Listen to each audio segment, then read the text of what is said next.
বিয়ের সানাই বাজছে, চারিদিকে খুশির আমেজ, কিন্তু সেই আনন্দের আড়ালেই লুকিয়েছিল এক ভয়ঙ্কর প্রতারণার ফাঁদ। গত 15 বছরে বিয়ের নামে অন্তত 8জন পুরুষকে নিঃস্ব করেছেন এক নারী। তবে নবম বিয়েতে এসে অবশেষে ধরা পড়লেন সেই ডাকাত বধূ। কে এই নারী, কিভাবেই বা পাততেন বিয়ের এই ফাঁদ? বিস্তারিত জানাচ্ছেন মেহেদী হাসান।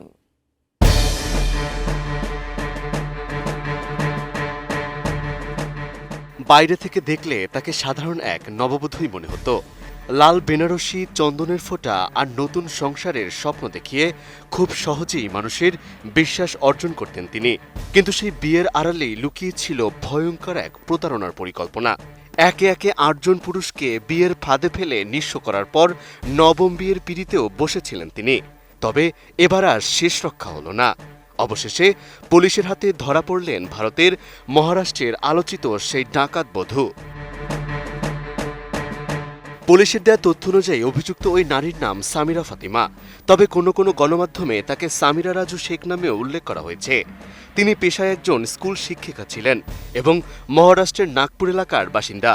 পুলিশ বলছে গত প্রায় 15 বছর ধরে সংঘবদ্ধ এই প্রতারণা চক্রের সঙ্গে জড়িত ছিলেন তিনি। নোভা এলইডি টিভি, ঝকঝকে ছবি, নিখুঁত শব্দ, 5 বছরের ওয়ারেন্টি। নোভা মানে সঠিক মান, নিশ্চিত সেবা।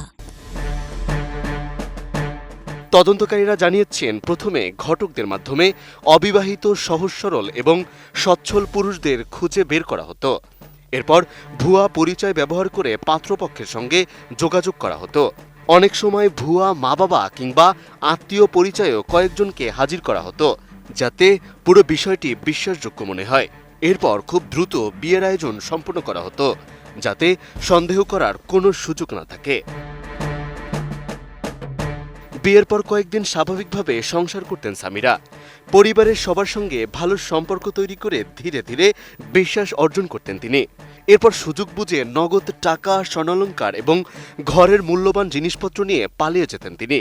কোনো কোনো ক্ষেত্রে সামাজিক সম্মানহানি কিংবা মিথ্যা মামলার ভয় দেখিয়ে ভুক্তভোগীদের কাছ থেকে অতিরিক্ত টাকাও আদায় করা হয়েছে বলে পুলিশ জানিয়েছে। পুলিশি তদন্তে আরও জানা গেছে, সামিরা আগে থেকেই বিবাহিত ছিলেন এবং তার সন্তানও রয়েছে। তবে প্রতারণার সময় তিনি নিজেকে কখনো ডিভোর্সি, আবার কখনো অসহায় নারী হিসেবে উপস্থাপন করতেন। আর এভাবেই পুরুষদের সহানুভূতি অর্জন করে তাদের বিশ্বাসের সুযোগ নিতেন তিনি। তদন্তে এখন পর্যন্ত অন্তত 8টি বিয়ের তথ্য পেয়েছে পুলিশ। তবে নবম বিয়ের পরে পুরো ঘটনার মোড় ঘুরে যায়। মহারাষ্ট্রের বীর জেলায় উমাপুর গ্রামের এক ব্যক্তি বিয়ের কিছুদিন পর স্ত্রীর আচরণে সন্দেহ করেন। এরপর তিনি নিজেই খোঁজ খবর নেওয়া শুরু করেন। পরে তদন্তে একে একে বেরিয়ে আসে আগের 8টি বিয়ের তথ্য। সবশেষে ভুক্তভোগীর অভিযোগের ভিত্তিতেই সামিরাকে গ্রেপ্তার করে পুলিশ। বর্তমানে অভিযুক্ত ওই নারী পুলিশি হেফাজতে রয়েছেন। একই সঙ্গে তার সংঘবদ্ধ চক্রের অন্য সদস্যদের ধরতে অভিযান চালাচ্ছে পুলিশ। তদন্তকারীরা এখন খতিয়ে দেখছেন এই প্রতারণা চক্রের মাধ্যমে আরও কতজনকে টার্গেট করা হয়েছে এবং মোট কত টাকার সম্পদ হাতিয়ে নেওয়া হয়েছে। মেহেদী হাসান, এটিএন নিউজ।